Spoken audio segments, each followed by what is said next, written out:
Bonjour à toutes et à tous. C'est avec un grand plaisir que nous vous retrouvons pour notre série de podcasts proposée par Millipol.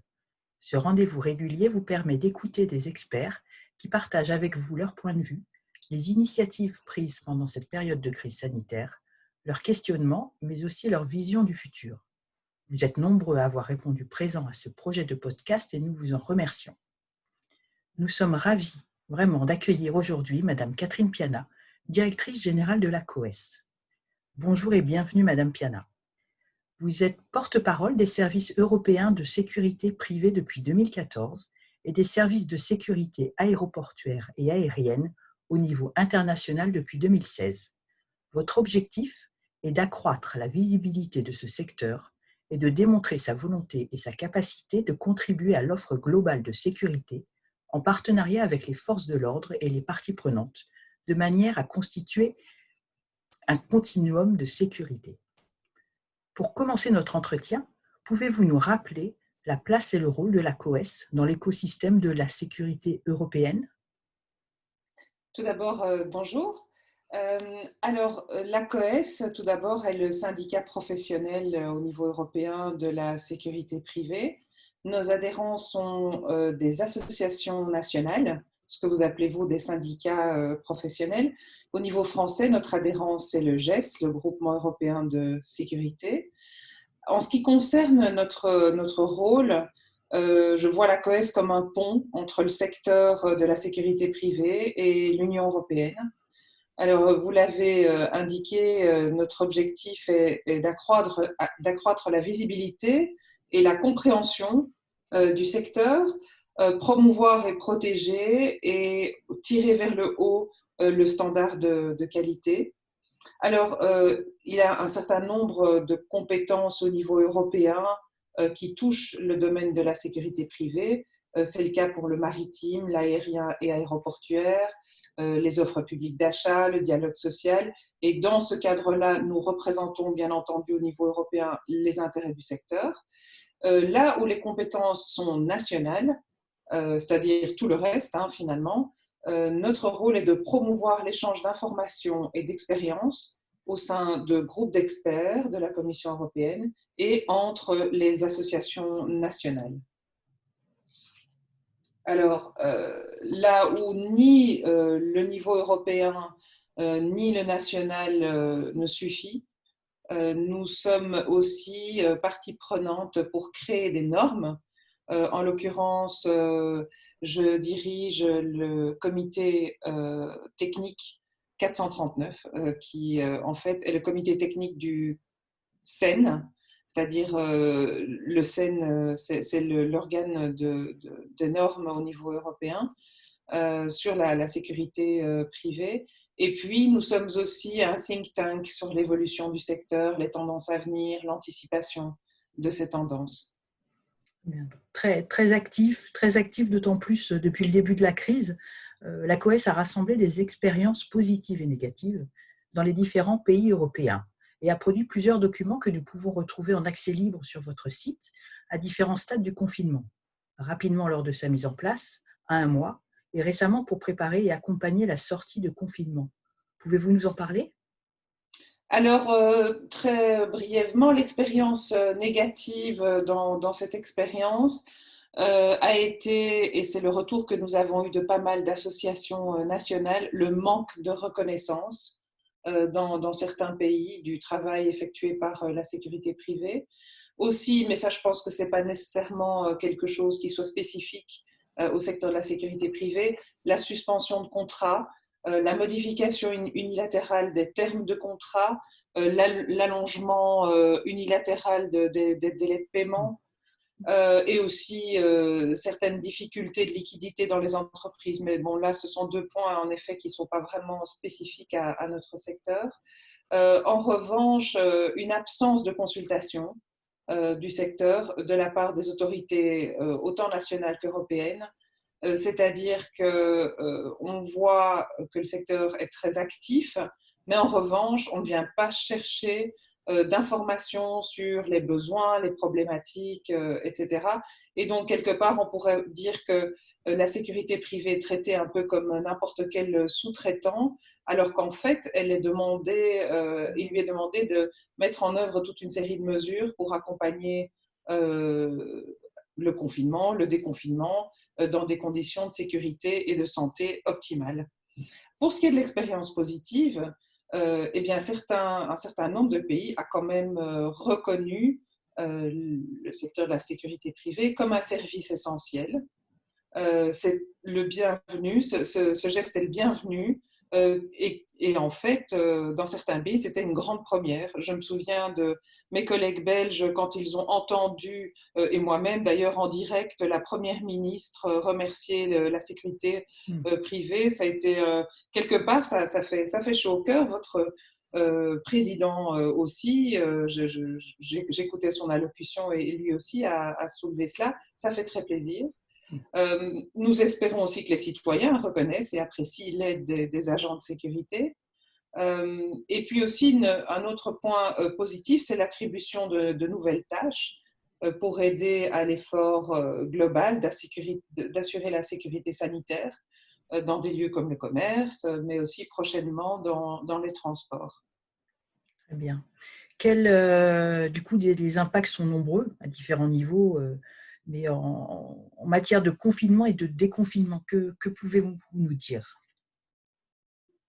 Alors, dès le confinement, le secteur s'est organisé pour assurer une continuité, mais aussi avoir la flexibilité nécessaire pour se retrouver dans des endroits où il n'était pas nécessairement présent au quotidien, ou en tout cas pas dans les proportions qui ont été nécessaires au moment du confinement. C'est vrai pour les hôpitaux, c'est vrai pour les supermarchés ou d'autres commerces ou d'autres services essentiels comme les transports.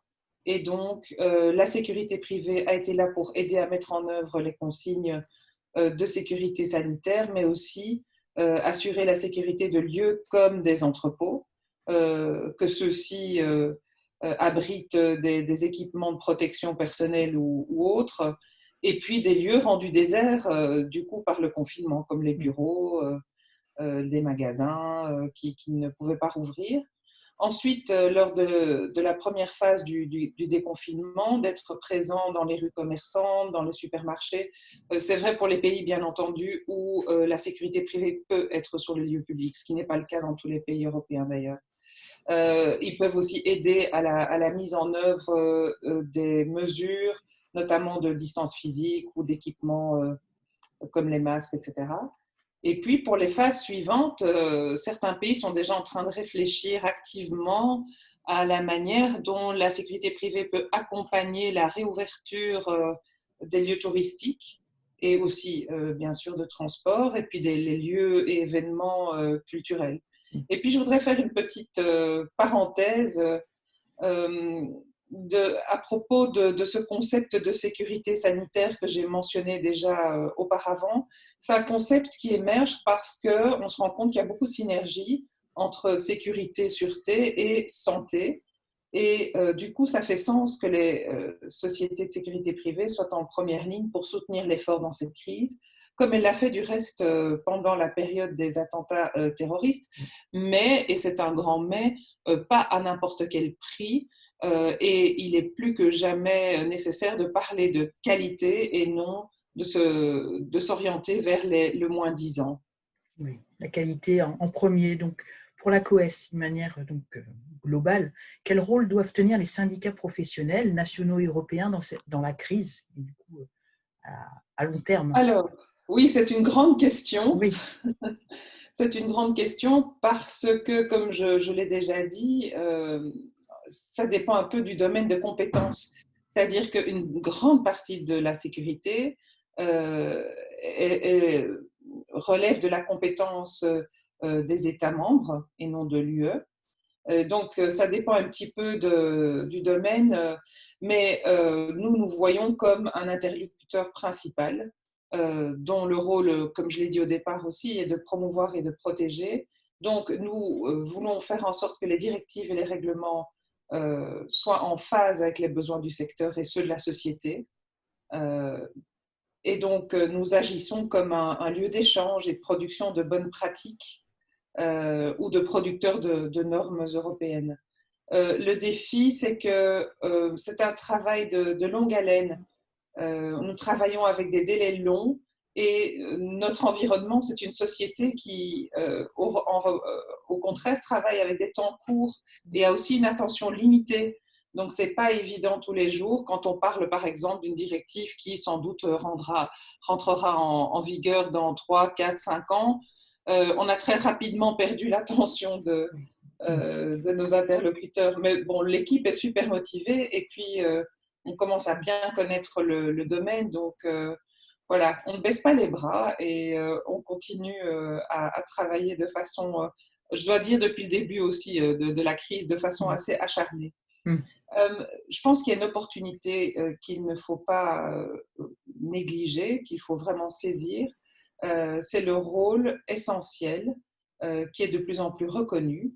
Et donc, nous comptons aussi sur l'effet de contagion de cette reconnaissance, c'est-à-dire que lorsqu'un un chef d'État ou un ministre reconnaît la présence de la sécurité privée ou son importance, ça fait vite le tour et l'État suivant, l'État membre voisin pense aussi à le faire. Donc, nous pensons que cette reconnaissance, elle est juste et inéluctable, puisque la force publique ne peut pas être partout et faire tout à la fois. Et donc, il n'a jamais été question de voler les tâches de la police, mais plutôt de faire en sorte qu'elle puisse se concentrer sur son métier et donc laisser à chaque corps de métier son domaine d'excellence. Et puis, je reviens sur la protection des personnes, des biens et des infrastructures, qui est un travail de continuum et qui aujourd'hui s'étend à ce concept de sécurité sanitaire, c'est-à-dire contribuer à l'effort de la société pour protéger les personnes contre cette maladie, contre le virus. Et puis pour le futur, réfléchir ensemble avec les pouvoirs publics nationaux et européens sur une meilleure préparation à des crises futures, puisqu'on nous dit d'ores et déjà que ce n'est peut-être pas le dernier épisode Covid-19, mais que ce n'est pas non plus le dernier épisode d'un virus possible ou d'une pandémie possible. On a bien compris que vous avez un vaste programme cahier des charges devant vous, mais pour conclure, Madame Piana, si vous aviez un seul message à faire passer aujourd'hui, quel serait-il ? Alors, c'est toujours difficile de résumer en une seule phrase, mais non, mais c'est vrai, c'est un exercice important.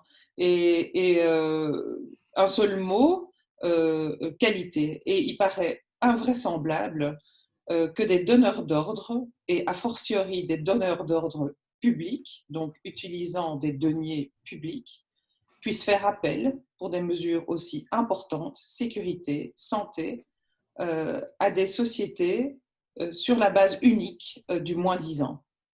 Ça n'a aucun sens et ça fait aussi preuve d'un manque total de vision.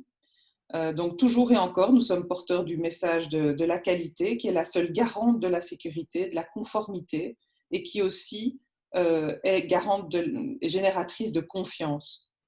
Et c'est une pensée qui me vient, c'est-à-dire comment est-ce qu'on peut imaginer qu'un gouvernement pourrait, afin d'épargner quelques deniers publics, mépriser la santé de ses citoyens. Et donc, le contexte actuel nous a ramenés aux choses essentielles. C'est ce que j'ai pu observer aussi à titre privé dans les 2 derniers mois. Et les choses essentielles pour la COES, c'est vraiment la qualité. Parfait. Un grand merci, Madame Piana, pour votre témoignage européen.